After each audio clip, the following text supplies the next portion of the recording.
Okay, yeah, we're recording. Okay, so welcome everybody. Today we have a very special guest. Her name is Darcie Little Badger.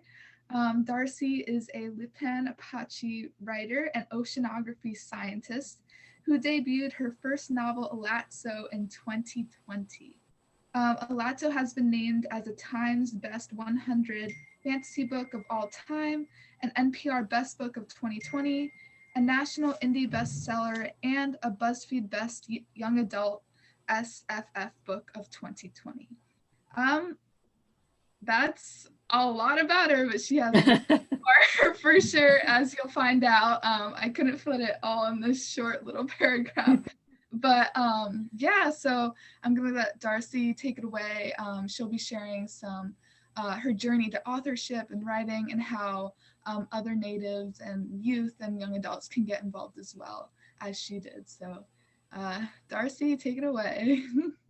Hello. And also I want to encourage like anyone who is attending, if you have questions, I'm going to talk, the first half of this, but I do want to leave room for any questions you might have related to how you might get started writing.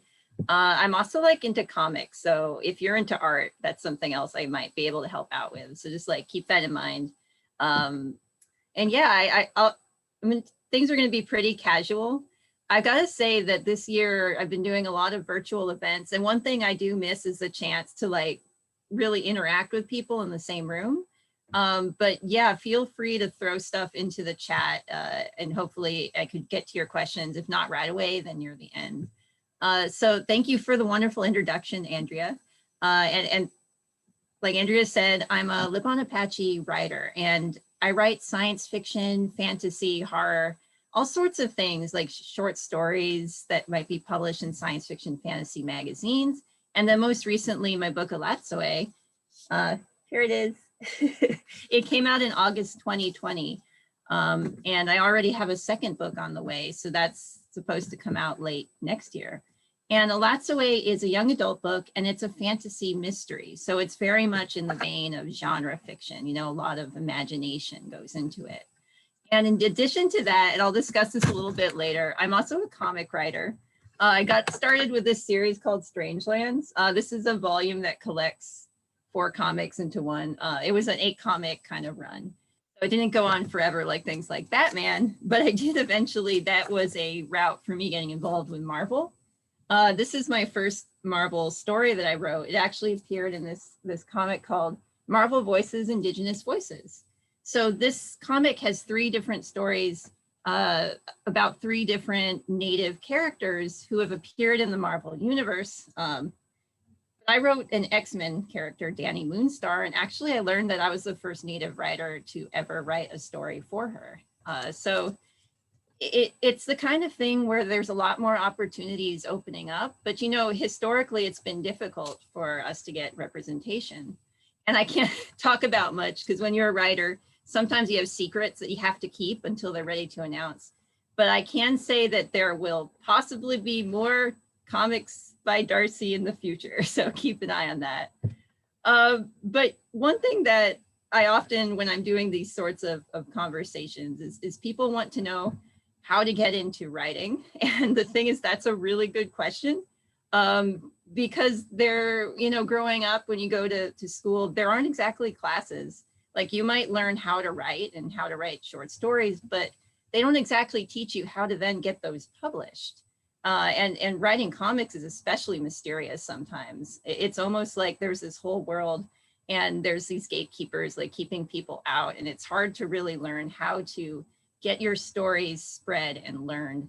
And another thing that makes it difficult is there's no one right way to be a writer. So you sometimes you go on things like Twitter or Instagram and writers put up posts like you must write every day for at least an hour, and they put these things out there that it almost feels like they're giving universal advice for everyone. And if you don't do this, you're not a writer and you can't be a writer. But that's not true because creation is such a personal process.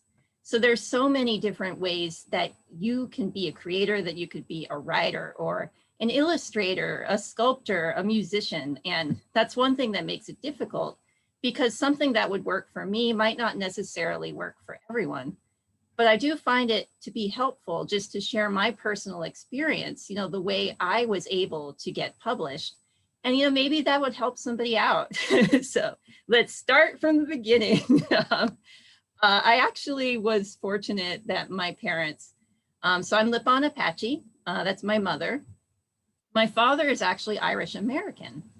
So I do come from this background where there's two different, cultures come together in my family. But my mother in particular, there's this very strong oral storytelling tradition. This is pretty common for Indigenous peoples in the country. But me personally, I heard stories that are unique to Lipan Apache people. So growing up, when I was a baby, my parents would read me picture books, but my mother would also tell me these stories. And oftentimes they were just really adventurous and funny. When I was younger, especially coyote stories were my favorite because, so I'm engaged to a veterinarian named T, and T's Navajo, and coyote in their stories is very different from the coyote in our stories. But the coyote in our stories was this kind of funny guy, and he was a troublemaker, but sometimes he would also help people. And sometimes he would just the worst things would happen to him because he, for example, his hubris got the better of him. He was too confident. So bad things happened to this poor figure. But I just loved just the imagination and the funniness of those stories. And it really inspired me to want to be a storyteller myself, like my mother and like my father, who he was a writing and English professor. So I actually wrote my first book before I even knew how to write. Like, I was a toddler and had construction paper and would just scribble on it in crayons because I knew the words that I wanted to put on the paper, but I didn't know exactly how to write letters yet. But that kind of developed into me learning how to read. In elementary school, I would just go to the science fiction fantasy sections of the library and just read everything there, both for children and young adults, but also for adults. So I was just reading a whole variety of speculative fiction, is what they call it. And the thing is that I talk about this a lot, is a person's identity is made of many components. So I'm a scientist who studies the ocean. I'm a woman. I'm also Lipan Apache, and that's my culture. And when something as important as your culture is never represented in the stories that you read, it can be a little bit disconcerting. It's almost like an episode of The Twilight Zone, go into a hall of mirrors and you walk around the hall of mirrors and you can't see your reflection anywhere. It's like, what's going on? So I was a really big reader, but there was this kind of missing piece in this imaginative landscape that I really found a lot of happiness and joy in. And I think that's why I started to love this series of books called Redwall. I don't know if y'all have heard of it. Recently, Netflix announced that they're going to make, I think, a short series or a movie. I don't know which, but it's based on these books. But Redwall is about these little animal characters. And the thing is, even though it wasn't about the characters in the traditional Lipan stories, I kind of started associating the badgers in Redwall with the badgers that I'd hear about in my mother's stories. So I think I kind of gravitated towards those books. But on the other hand, I really wanted to be writing stories that represented the world as I knew it, because as y'all know, we're still here. Native people are still thriving in the 21st century. But we're often left out of stories that take place in current times. When I would read about Apache characters, they'd be in Westerns, almost like we all died out in the 1800s. And y'all know that's not true. So I started writing things that included Lipan characters specifically. And I think my first book, I was in first grade, and it was really terrible. It was a 40-page mystery about a murdered garden. But the thing is, this was an important story to me, and I was fortunate enough that my father knew that. So he showed me how to edit this story, even though, I didn't exactly know all these grammar rules back then in first grade, but I tried. And then he showed me how to write a query letter. This is a letter you send to a publisher saying, hey, I have this book and it would be really cool if you published it. So he showed me how to write one of those. And then we actually sent this 40-page mystery about a murder garden to a real publisher. And, back then everything was through the mail. There wasn't email. A lot of stuff is fortunately through email these days. But we had to wait by the mailbox. And I think it took a few weeks. It took a while. But they sent back a very nice rejection letter. It's like, they were like, oh, we're glad that you're into writing, but I'm afraid this isn't for us. But that was a good thing, actually, because rejection is a huge part of writing. So my father actually framed that rejection letter for me because he said that someday when your dream does come true, this is going to be important for you, and to look back and see how much work it took to get here. Oh, briefly, I see a question. What age range is Alatsue geared to? That's actually interesting because the main character is 17 years old. But I've actually heard from like 10-year-olds and 9-year-olds who've enjoyed it all the way up to a lot of adults enjoy it. So it's geared towards teenagers, but there's a wide range actually that in reality has turned out to like the book, which is always good for me. I love having a lot of different readers. I think probably the most objectionable thing, there's some very mild curse words. I'm not going to say them here just in case there's younger people watching, but I'd say they aren't as bad as it gets, but definitely if for younger readers, that would be probably the biggest limitation, like, naughty words. Anyway, there was, oh yes, rejections. But that was like a good starting point. And rejections are a big part of writing, but you come to see that some people get rejected more often than others based on factors that are out of their control. And I say this, specifically as a Native writer, because for a long time, when it comes to science fiction, fantasy, those kinds of stories, not a lot of us were really writing. Well, we were writing that, but we weren't getting published. And I think that's because people didn't think we should be writing that, which is wrong. So like sometimes you will encounter being a creator, what are called gatekeepers. These are people in power who, sometimes just unfairly say, no, you can't write that. So rejection can be very difficult for many reasons, but sadly it's a part of writing. So it was something that I was fortunate to get used to early.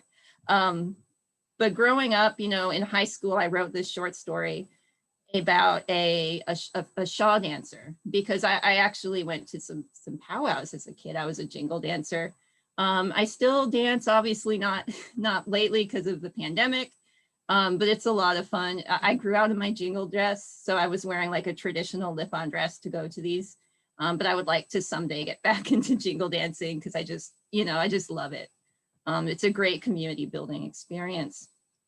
But in high school, I wrote this short story about a shawl dancer who it has to learn how to dance with an injury. So it's just this little thing, but it was sent off to this contest by my English teacher. And actually it won this Texas state contest and they flew me down. Where was it? Houston? I can't remember. But I got to meet a lot of really cool people. And that's really in high school when I realized that maybe I can be a writer, this dream that I always had. So I started to really focus on getting into a college where I could learn to be a writer. And so my family, we were not, let me put it this way, we didn't have a lot of money. So it was kind of important to find a place that would give scholarships because I was really, I didn't want to put an extra burden on my parents. So I was the type of person, I was very shy in high school. That's changed a lot, but between 6th grade and 12th grade, like I had this thing where I didn't know how to talk to my peers. So it was almost like I had no friends. I would just spend the whole day in silence. But I really wanted to do well and to be a writer. So I studied really hard. And I ended up applying to a bunch of different universities. I was going to high school in Texas. So I applied to like places in Arkansas, in Texas. And I also applied to Ivy League universities because why not? And turned out getting accepted into several of them, including Princeton. And the really cool thing about Princeton is they give you financial aid. So they pay for your college based on your financial need. They actually gave me the biggest scholarship of any university. So I was figuring, oh, well, this is the place for me. I do have to say that we still had to pay like a few $100s a month. And I learned this later. This is actually something I learned very recently that still kind of breaks my heart. For a while, my parents, we'd always rented a house. So when I went to college, they finally were able to buy their own house. And, after a few years, they actually lost the house. And what I didn't realize until recently, it's because at one point, my father had to decide whether to pay for my college or to continue paying on that house. And he chose me. So it's the kind of thing where just because of the sacrifices of my family, I am where I am today.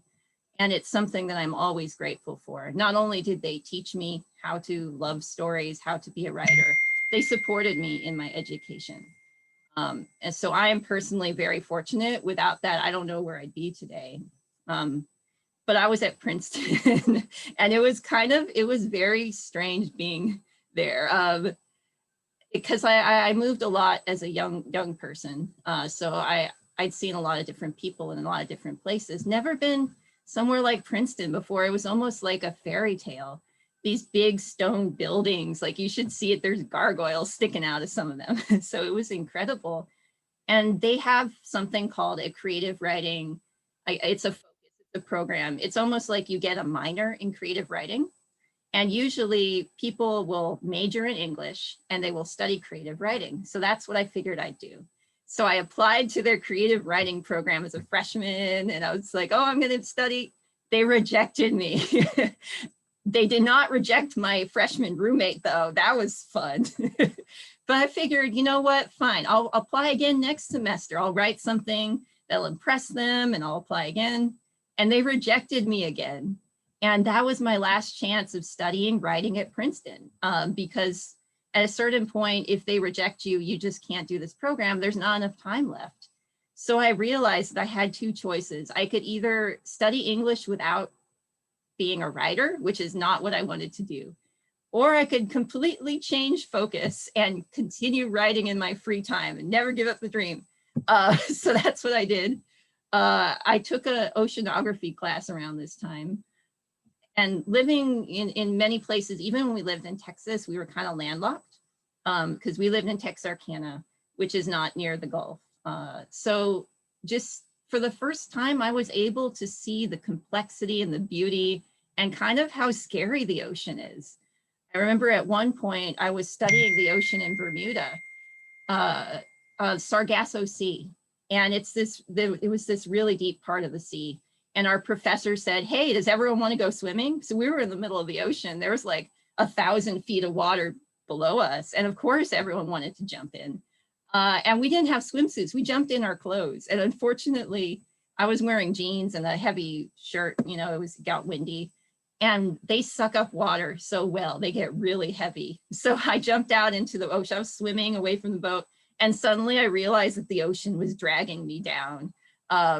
So it was kind of this choice where it's like, am I going to just like drown here, or do I take off my pants in front of all of these peers? And I managed to, like, without taking off my pants, drag myself back to the boat. But in that moment, I was so afraid of that unknown beneath me. All of the many different creatures hidden in the dark depths. And I realized that that's what I wanted to study because I knew so little about it. And it was so mysterious. So I completely changed focus and started studying the ocean, specifically plankton, which are super cool, as well as things like sea level changes in the past and how the ocean might be like in the future. And in the meantime, I just continued writing in my free time for fun, because it is something that I enjoy doing. And that's important, that you find some joy in the act of creating. And it can be difficult sometimes. Especially when there's deadlines or you feel like you have writer's block. And really, when that would happen to me, I would just take a break if I needed to, or start a new project if I needed to. Really just follow what made me happy, because if you're going to be spending your time doing something that's a very difficult career, honestly, you might as well be enjoying it. But yeah, it took me a while. I continued studying plankton and I continued writing, and I got a job as a researcher sequencing the genetics of these plankton species. It gets complicated. And I was sending out these short stories to magazines and getting a bunch of rejections, and that's fine. I just kept writing until one day I got an acceptance from a short fantasy science fiction magazine called Strange Horizons. And something that's really cool about these magazines is they've mostly moved to electronic submissions. So it's really, you don't have to spend money on stamps. You just send your short stories to them. They send you back a yes or no. If it's a no, just keep writing and send more stories to them. So it was a pretty economical way to pursue this career. And eventually I just started getting more and more acceptances. So my stories were appearing in horror magazines like The Dark, or they were appearing in fantasy magazine. And then I wrote a book, and around that time, I got an agent based on my short stories. My agent managed to sell the book to Levine Carito, and it's kind of the rest is history. But I do want to say that I started writing when I was a toddler, and I got published when I was 32. So it can take a while, and the path is not always what would be considered traditional. I'm not sure many writers studied plankton to support themselves while they were, collecting rejections. But really what I found helped a lot was finding an online community of other writers in the same place I was. Because this was really where like chat boards and forums were getting popular. And I found a couple of different groups, one LGBTQ writers and the other one BIPOC writers. So, Black, Indigenous, POC writers. And oftentimes, sometimes people say other writers are your competition. I have never found that to be true. I found them to be my biggest source of support when like terrible things related to my career or personal life happened. We really just all get together and complain about it and say, you can do it, keep writing. So that's actually how I got published, being a scientist. And I did want to take a break and see if anyone had any questions about that, because after this, I'm probably going to talk a little bit more about Alatsue and maybe read a chapter of the book. But yeah, does anyone have any publishing questions, or does anyone want to be a writer and just want to talk about that and the stories you want to write? Don't be shy. I was really shy when I was younger. It was pretty awful. Yeah, if anyone has questions, feel free to, I'm not really sure how webinars work, but if you want to like message me and I can read it out for you, whatever works for people. But I guess I had one question while people like get questions going. I just wanted to ask, like, how do you hope to see literature like change in the future, and what trajectory do you think fiction writing is going right now? Yeah. And I guess there was actually another question that was asked on the chat. Ooh. Do you recommend a specific genre, or just go with what your interests are? Oh, sure thing. And I'll answer that one first, and then your question, Andrew, because they're both good questions. In terms of as a reader, like I just read whatever my interests are, and it's been mostly horror for the past like 10 years. I've been really into horror, especially short horror anthologies or like psychological horror. I'm not really super into like gory horror and stuff, but there's something for everyone. And as a writer, I do go where my interests are, because there is a pressure sometimes, being a Native writer in particular. I've seen this too. People want to put you in a box. In the past, Native writers were typically got famous for writing literary fiction that's very sad, and it's like almost like dwelling on this, and that's okay. Like that's definitely, if that's the type of thing that you want to write, that's totally okay. Me being a nerd, and also someone who just wants an escape from the sad things that happen. Like I wanted to write science fiction fantasy, And there have been times when I've had to turn down like really great job opportunities because I would have to be writing something I wasn't passionate about. So in the long run, definitely go where your interests are.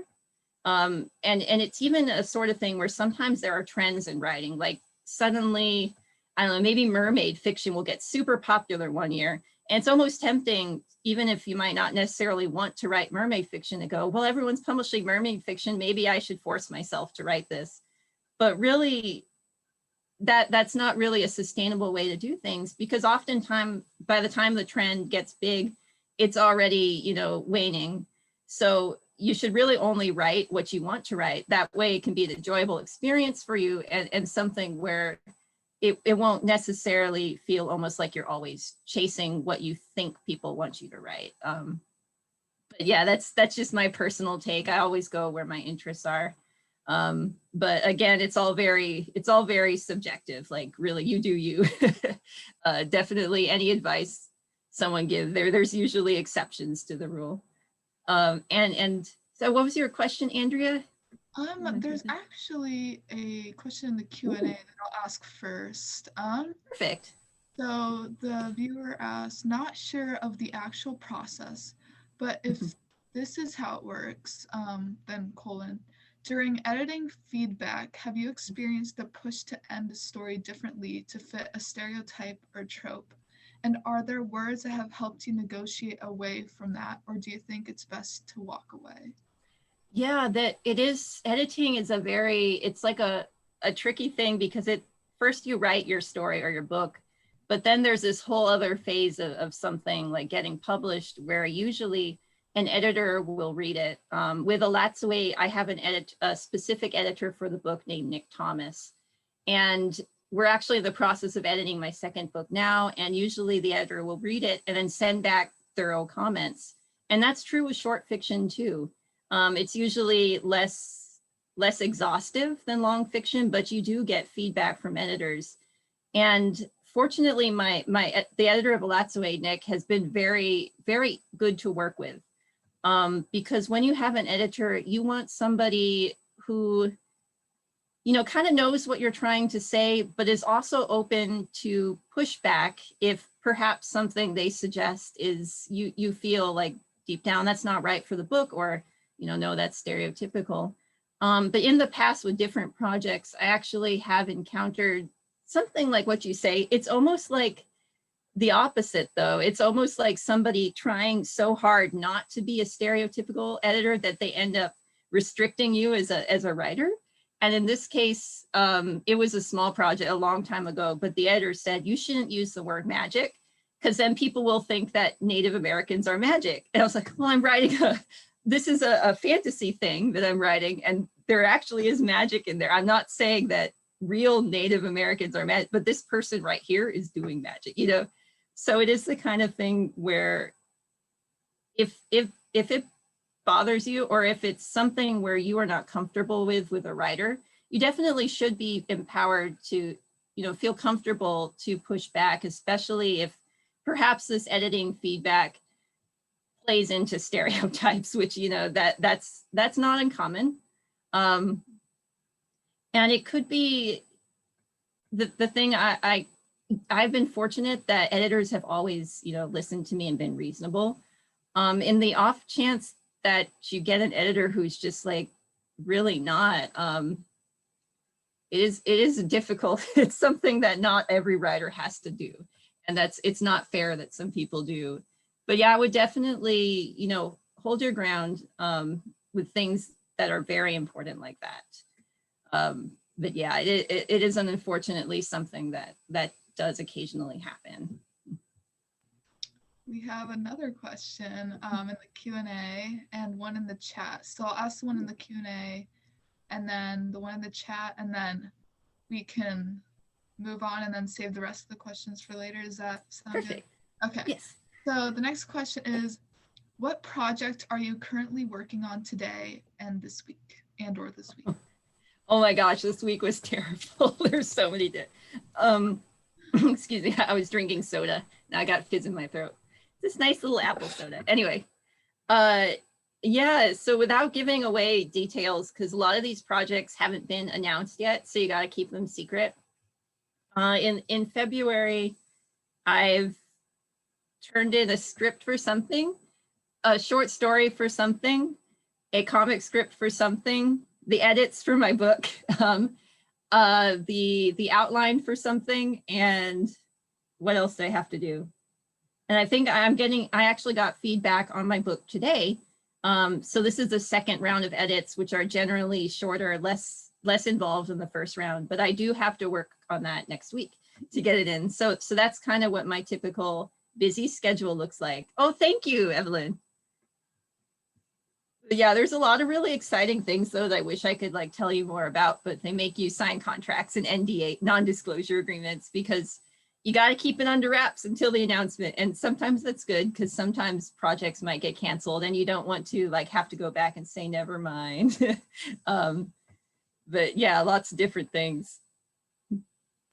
Awesome. So our next question before we keep going is, how do you stay inspired to write, and what do you do when you get writer's block? Who has inspired you the most to write? And yeah, those are the questions. This year has been very, I'd say, difficult because usually I do my writing in a library or a cafe. And you know, since a year ago, last March, you really can't do that public thing anymore. So I've had to be writing in my bedroom, and that kind of sometimes kills creativity. I don't know, something about being in an external environment just, it makes it easier to work for me. But it's the kind of thing where I try to get plenty of sleep if I can, and start things well before the deadline, because I usually know that something might come up, make it difficult for me to write on a specific day. And it's always good to have a little buffer time. But really what inspires me to write, and when I do get writer's block, which occasionally happens, and it can be bad when you're under deadline, is I read the authors that I like reading. People like, let's see, what have I just recently read? I read a short anthology of a bunch of scary stories based on film. That was really cool. I love Stephen Graham Jones. I'm so excited for, was it My Heart is a Chainsaw is coming out. Horror books like Graveyard Apartment or Survivor's Song, just, it's just almost like reading kind of sparks my imagination, almost like it did when I was a child. And that seems to help a lot of people. So hopefully it can help you too. But yeah, it has been, and it's the kind of thing where a lot of people are feeling less productive this year, and almost they've been saying, why? It's a pandemic. I have nothing else to do but work. But sometimes it's just the stress of living through this difficult time. It makes it hard to create, especially if you're not happy, if your environment isn't as nice as it used to be. And that's okay. Like, it's okay to go through periods of your life when things are stressful and you're hurt and you just need time to relax and rest. And honestly, that should be encouraged. Sometimes it's impossible, which I think is unfortunate, and is something that we need to work with on improving, because even if you love your job as a writer, even it could get difficult sometimes and you need a break just to gather your mental health together. And man, my brother works at Target though, and he's been working through the pandemic. And honestly, I wish conditions were better for essential workers too. But yeah, I hope for a better future for all of us. Yeah, that's the last question. I was going to talk a little bit about That's Away. So I was going to read a little.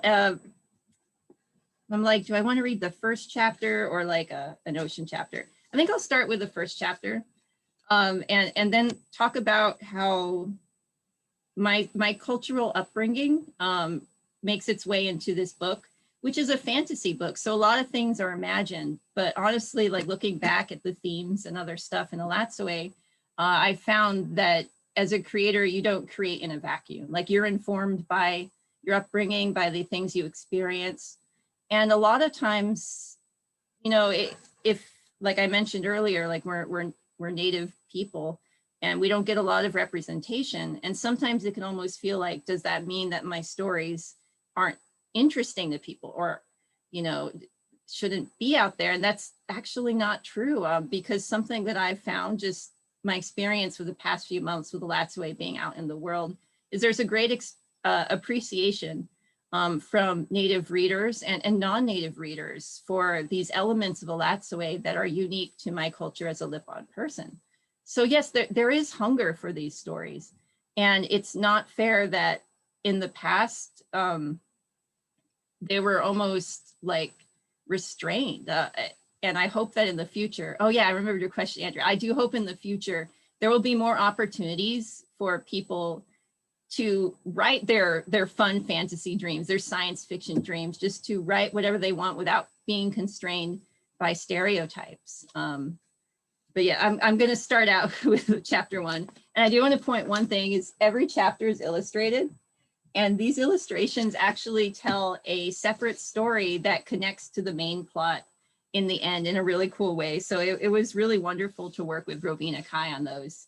And the illustrations tell the story of the main character's 6th great grandmother, who is this really kind of heroic, like awesome figure who passed down the knowledge to wake up the ghosts of animals. That, by the way, people have asked, that is made up. Like there's no animal ghosts running around in my house, at least. I don't know about other houses, but in terms of me, I don't have any ghost dogs. Chapter 1. Ellie bought the life-size plastic skull at a garage sale. The Goff neighbors were moving to Salem, and they could not fit an entire Halloween warehouse into their black van. After bringing the purchase home, she dug through her box of craft supplies and glued a pair of googly eyes in its shallow eye sockets. "I got you a new friend, Kirby," Ellie said. "Here, boy, come on." Kirby already fetched tennis balls and puppy toys.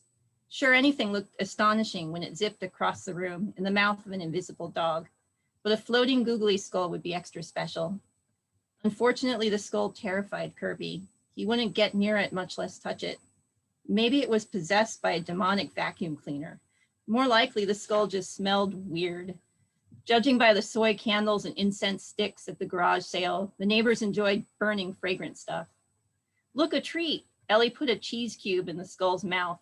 Although Ghost didn't eat, Kirby enjoyed sniffing his old favorites: chicken kibble, peanut butter, and cheddar. He'd been her best friend for 17 years, 12 alive and 5 dead, and Ellie was confident that if food couldn't persuade him to be brave, nothing would. "Yum, yum," she says, "smells cheesy. Skull friend won't hurt you." Kirby, in a fine example of the English Springer Spaniel breed, hid under the bed. "Fine," Ellie said, "we have all summer." She'd spent $5 on a gag that would not be abandoned after just one wasted cheese cube. Kirby had progressed a lot since his death. Ellie still wasn't allowed to bring him on school property, but since the 6th grade howl incident, Kirby hadn't caused any trouble, and his cachet of tricks had doubled. There were the mundane ones, like sit, stay, heal, play dead, literally, wink, wink, and track sense. Moreover, the door had been opened to a bunch of marvelous supernatural powers. He just had to learn them without causing too much incidental chaos. Ellie ate the cheese and chucked a squeaky yellow bear plush across the room. It stopped mid-arc, suspended 2 feet above the gray carpet. The air around Bear Buddy shimmered, and its head squished twice. Squeak, squeak. "Good boy," Ellie said. Maybe, for Kirby's peace of mind, the skull should make a funny sound. A rattle? A wee scream? Bear Buddy flopped out of Kirby's mouth and landed on the hardwood floor with a pathetic half squeak. Strange. Usually he returned the toys to Ellie. Kirby wasn't the kind of dog who treated fetch like a game of keep away. "Bring Mr. Bear Buddy," Ellie said. "Bring it." In response, Kirby turned fully visible, as if someone had flipped a switch from shimmery transparent to opaque. "You okay?" Ellie asked. It took effort for the dead to be seen. He rarely became visible without her clear command to appear. "What is it? Are you still scared? Does this help?" She covered the skull with an old sweater. Instead of relaxing, Kirby tucked his tail and darted from the bedroom. "Hey!" Ellie ran into the hall, but he wasn't there. "Kirby," she called. "Here, boy." He popped through the stucco wall, whining. Paranormal vibrations hummed through her bones. She felt like a tuning fork, one resonating with worry. He was anxious, terribly anxious. But why? The skull? No, he couldn't see that ridiculous thing anymore. When Ellie's grandfather had a heart attack, Kirby threw a fit, as if he could sense Grandpa's pain. Maybe to ghost dogs, emotions resembled radio signals, and the signals were strong when they belonged to a loved one. Could somebody be in pain? Somebody Kirby knew? Ellie's parents were at the movies with their phones turned off, sitting in that dark theater, enjoying a rare but treasured date night. Would that also be their last? No, maybe. She tried calling them both, no answer. They were probably fine. That said, every time Ellie left the house, the oven was probably turned off, but she still double-checked its knobs. Ellie had to know with absolute certainty that her parents were safe. Let's see, I don't want to read too long. I'll stop there. The chapter goes on. I wonder what Kirby is worried about. But yes. So I was going to discuss the ways that my life and culture kind of affected this book. And I should mention that Kirby's actually based on my first dog, Kirby. Somebody once asked me, I think this was after a scandal involving an author who literally wrote about real people, just like changed their names. They asked me, like, do you as a writer put people you know in your books? And the short answer to that is, like, not without their permission. But when it comes to dogs, I did that with Kirby, but I think it's a very positive portrayal. And Kirby would, if he was around, he'd like to hear me read it to him. I don't think he'd understand it, but yeah, in terms of people, none of the characters are specifically based on anyone that I know. But a lot of the themes of family in Alatsaway are based on my family in the way that, for example, Alatsaway, she gets her information from her sixth great grandmother passed down through this almost maternal line. Our culture is matrilineal. And actually, when it comes to Lipan people, so we're state recognized tribe in Texas, and we have a kind of unique history. A long time ago, there was a more positive relationship between Lipan people and the settlers in Texas. I think that Houston, the guy that the city's named after, even said, like, oh, we're going to be best friends forever. The grass will always grow green between us. But then after, of course, Texas became a state, the Indian removal, federal Indian removal became law. So that's really when there was this effort to wipe us out. And we mostly fought back. There were a few Lipan people who were kind of ravaged by smallpox. So they did join, I believe, the Mescalero Reservation. But most Lipan people, you know, they fought back.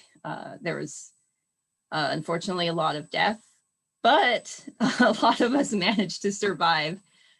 The thing is that in this environment where it was dangerous to kind of be Lipan, really the reason I'm here today is the cultural knowledge was passed down through my family line, especially my great grandmother. Like, she really taught my mother a lot. My grandmother, you know, was wonderful too, but you know, she was a widow with a huge family. So really a lot of the knowledge that my mother knows, she learned from great grandmother, who learned from great great grandfather and great great. Anyway, so it's a whole lot of this, the importance of this ancestral line in passing down knowledge. And I think that almost comes through in Alatsaway in the way this completely invented ability to wake up the ghosts of animals is passed down through Ellie's family. But another thing that kind of makes its way into this book is there's a lot of monsters that show up in Alatsaway. Now, not all of these monsters are, you know, based on Lipan monsters. In fact, some of them are based on monsters that might have come over from Europe. I think I mentioned King Oberon of the fairies at one point, and that was kind of me dropping in some, you know, I used to love A Midsummer's Night Dream. So there's a lot of different types of fantastic elements, but some of these monsters are actually based on the stories that I grew up hearing, except my own special take on them. For example, at one point, Ellie falls into a river and she remembers this story where her sixth great grandmother actually fought this river monster that was killing people. And she used a very clever way to defeat it. And Ellie wonders, is that river monster, you know, somewhere under my feet right now. And this river monster, it is drawn from stories, because if you look back, you know, especially in like the 1800s, there are a lot of stories along the Rio Grande where a monster would either drag horses into the water and drown them, or would drag people into the water. And sometimes it was described almost like an alligator-like looking thing. Sometimes it was more humanish. So there is variation on how this monster is described. And in Alatsaway, I used to wonder, how would something like that manage to lure an adult who should know better, because, you know, they've spent all their lives by the river, they should know it's dangerous. How would a monster lure them close enough to drown them? So in Alatsaway, that's me kind of working through that. The traits, I don't want to ruin any surprises, but this monster does have a really creepy way of trying to draw people in. So it is definitely a reflection of my culture there, and, you know, the monsters that are very unique to us in a way that I haven't necessarily seen. But of course, you know, waters are dangerous all over the world. So it is kind of cool to see all these different, as an oceanographer, I love the beasts and other scary things that could live in the water. But another thing that I was just thinking about this is, like, some of these themes, the bad guy, without giving too much away, he's very much like colonization personified. So there's a lot of themes, not just about, you know, colonization, but how specifically our land can be taken and used in a very sinister way, taken from my people in Texas. So themes like that have really just been personal for me make their way into Alatsaway. And it's been kind of cool that the reception has been so positive, because I was genuinely worried. Like, if I at one point I mentioned how Teddy Roosevelt said the only good Indian is a dead Indian. And, you know, Teddy Roosevelt is beloved by many. So I was like, oh no, people are going to hate me for this. I mean, it happened. But actually it's been pretty positive, which has been super cool. And I do want to say briefly, working with comics, because that's something where, especially when you get to comics that have been around a long time, they have like a very cemented history. And sometimes it's not always great in terms of stereotypes. So it has been very important to me as an Indigenous creator to have, to make my boundaries clear. Like, I don't write anything that I feel would compromise what I think would be an authentic Native character. And for the most part, that's worked out really positively. For example, writing this Danny Moonstar story, I was even allowed to create a new Apache mutant, one who has just like really gothy powers, because as a young goth, I was always like, where are the goth natives? And I want to see more goth natives. So they let me create one, and really, like, sticking to what you believe is important and really enforcing those boundaries. It can be very difficult. And sometimes, you know, you might lose out on things that would bring you money, and that's been hard. But in my experience, there have been some great outcomes to that, because I've been able to find opportunities to push back against the stereotypes that might limit me, and, you know, to create new characters that are goth. And I think we have about 9 minutes left. So does anyone have any last minute burning questions? Not, I'm going to start talking about plankton. They're fascinating, I gotta say. Yeah, if anyone has questions, you can put it in the chat or in the Q&A section of the webinar. I think there was a question that was running from the other part we stopped at. Yes. And it is, other than an editor, do you work with anyone else for ideas, continuity of topic, etc.? Yes, especially as a comic, when you're working in comics, you collaborate with a lot of people, and the collaboration with the artist is just extremely important, because the artist brings so much to the story. And I've been fortunate enough, even when I work with a co-writer, to be paired with people that I really get along with creatively. yeah, I've just been, in terms of continuity, sometimes these books, like the way I write is I just start writing. And then if I think of something I want to change, I will just like, as I'm writing, just change it and think I'll go back later and fix the beginning. So that can cause a lot of continuity issues. So it's great to have what are called beta readers, people who read it first. And in my case, that's my mom. But also sometimes if I feel like I need somebody to check over a story, I will actually hire people to do that, usually my friends. And even when they're like, Darcie, no, I'll do it for free. It really, that it's that work that they're putting into it. So they deserve to be compensated. So that's a good way in a pinch to check for continuity. Of course, you have to have that extra income. If not, just make your mom do it or someone, poor mommy. No, she enjoys it. I wouldn't force her to do anything she doesn't enjoy. My fiance actually just started reading Elatsue. And I was happy about that because they love it. And I was like, oh, yay, I'm going to put this on Twitter. And people were surprised that I don't ask my fiance to read my books first. And honestly, T reads a lot of my short stuff, but is so busy as a veterinarian. Like it would be so mean of me to be like, you've got to read this book right now and check for continuity. But a lot of people, like their spouses or their significant others or their friends, or they have writing groups where they critique each other. Those are pretty cool. I've never joined a writing group, but I hear a lot of good things if you can find the right group, because it's a way to get people to read your stuff and you read their stuff. And it's kind of like giving back to each other and just being a community like that. But yeah, in terms of ideas, a lot of artists have just added really cool ideas to a comic after the fact. And of course, comics have editors too, and letterers and all sorts of things. Okay, so we have another question in the Q&A. How do you find time to write with a busy schedule? Oh boy, it was difficult when I was working as an editor. I worked as a scientific editor for a long time. And it was most difficult then because I was sitting in front of a computer to do the editing, and then also sitting in front of the computer to do the writing.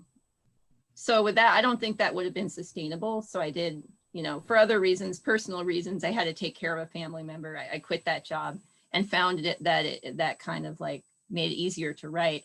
But yeah, it can be because usually you don't make a lot of money. Like there are some people who will sell their book for like 6 figures or 7 figures, which is great for them. That's not typical. I'm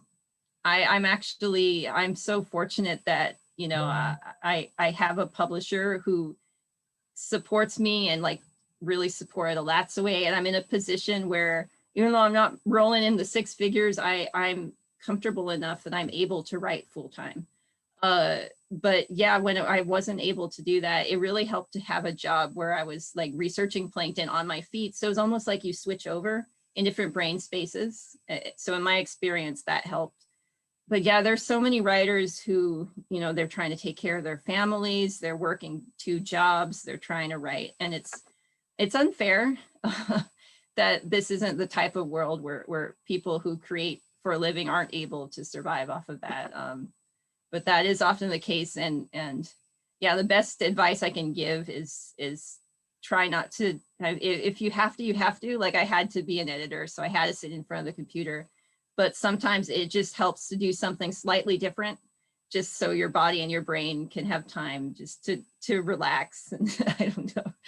I hope that helps. Yeah, it's difficult. Awesome. Anyone have any other questions? Feel free to pop them in the chat. We only have 3 minutes left, but Oh yeah, and then I have to actually, Elatsue was nominated for a Golden Kite Award. So the ceremony is after this meeting yeah, and that song will pop on there. Fingers crossed. That's great though. Yeah. Yeah, so yeah, 3 more minutes. Last minute questions, anyone? Oh, have you ever tried self-publishing? For me, like I wouldn't, so there are some people who are able to make self-publishing work really well. It's just so much work. So I personally haven't, because it's like you have to do your own marketing and stuff. But it's definitely not. Some people are like, you could only do it traditionally, or you could only self-publish. And I'm like, no, you do whatever works for you.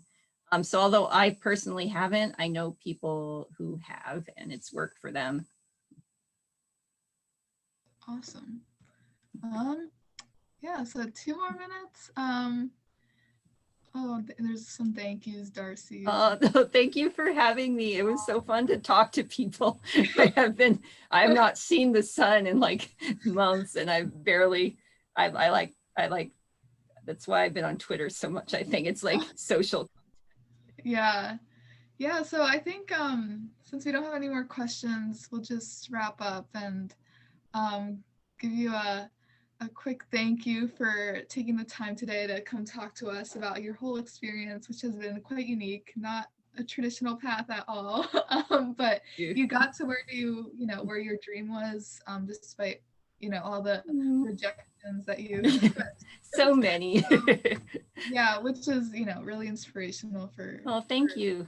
And it doesn't have to be just writing, but for like any aspect of like a goal anyone might have. So yeah, we have thank you, Darcie. Congratulations on the nomination. Thank you so much for the talk. Wada, thank you, Darcie. Yeah, so thank you so much once again. Good luck on your on the nomination thing that you have coming up later. Oh, and Asteo, I'm trying to. My mom is so good at reminding me we're trying to revitalize our language. So I sometimes have to remind myself, Lipan is beautiful. Yeah, thank you. Thank you so much. And I'm going to stop the recording.